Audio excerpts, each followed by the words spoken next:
All right. Yeah, sometimes I pose at the beginning of videos to give me a good thumbnail, or I'll do something like this. It just helps with the brand. So it's Tuesday. I suppose it's April 7th. I suppose it is 10:07 a.m. Central Standard Time. I'm broadcasting here from Rosenberg, America, capital of fun, headquarters of good times, the epicenter of all joy. Okay, this is a real quick video. I'm having lots of good writing conferences. For some reason, I'm not doing a very good job keeping up on the posts where you're asking me for times. So a really cool thing you can do is just hit me up with an email and say, can we meet blah? And I'll probably say yes, or suggest an alternate time and we can make that work. You can also hit me up on the Remind. Please do. One thing I want to say is, well, I want to say two things. Number one, remember that we pushed the due date back to Monday, April 13th. Sorry about that. Monday, April 13th.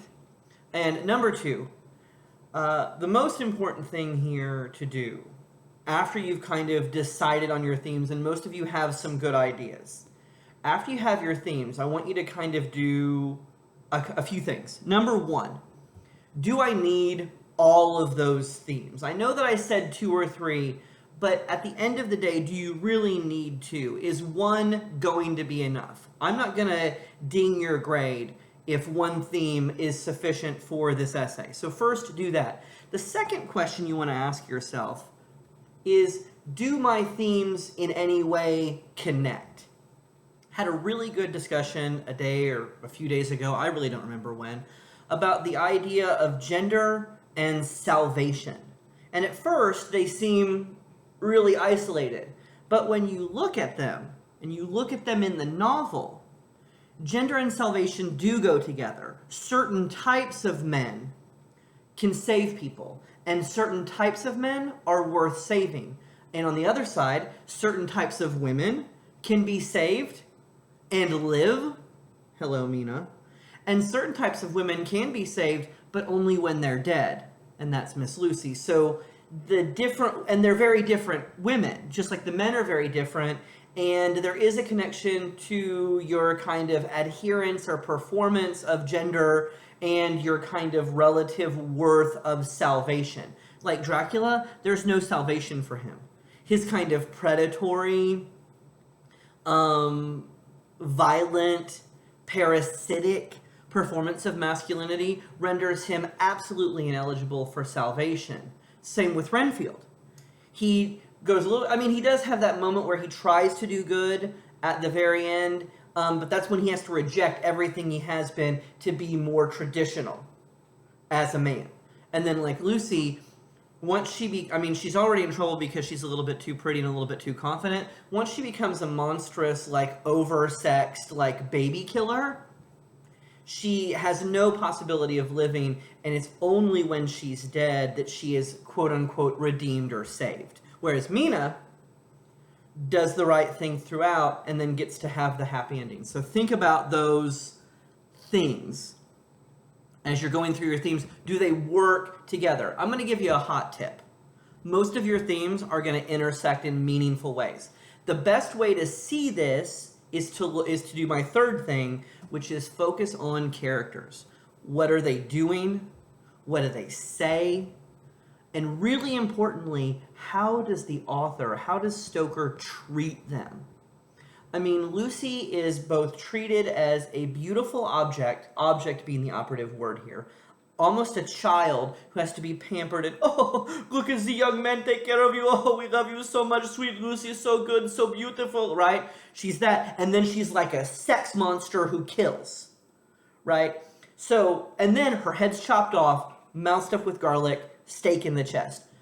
That's really kind of over the top, indicating that maybe whatever she represents, he's at least really frickin' nervous about. Whereas Mina, oh, she's so smart, oh, she's so good, I just want to be useful. And her ending is the happy ending. the man that she loves, and the beautiful little bourgeois middle-class existence. So she wins. Look at Quincy. He gets to die a hero's death.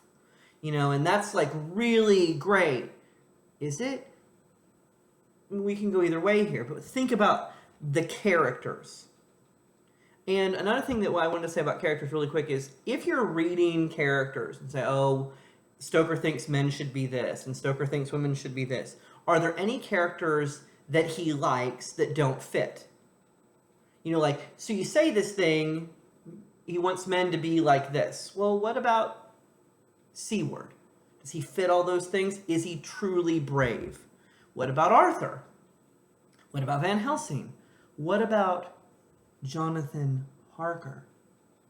Right? So if a character doesn't fit whatever you think that Stoker is trying to argue is the right way to be, or the right thing, or the good embodiment of whatever this theme is, and a character doesn't fit it, then the difference between that character and other characters can really highlight whatever is actually going on. In other words, the exception proves the rule. Like, again, your big one here is Dracula. He's a man, he's upper class, and everything about him is bad. He's ugly, he's weird, he of course kills, he's a monster, he perverts Christian faith, he perverts romantic love, he doesn't do relationships between men and women and men right. I mean, he's monstrous. So whatever is opposed to that is good, and he helps you see what the good is by what he is not. But there are other characters who are not monsters, who do the same thing. So take a look at your characters. So again, to recap really quickly that long thing that I just said. Number one, do you need more than one theme? 2, do your themes work well together, and how? And 3, focus on characters. Focus on the characters' actions, focus on how the characters are treated, and pay attention especially to characters that either A, don't fit, or B, aren't treated well by the author. Okay, so that's that. Again, it's Tuesday. It really doesn't mean anything, I guess. I mean, I made bread yesterday because apparently I bake. We're all bakers now. And remember, all bread matters. I love you. I'm thinking of your goodwill at all times. Please reach out if you need anything from me. I'm always here for you. And, do something nice for yourself today. Anyway, love you. Mean it.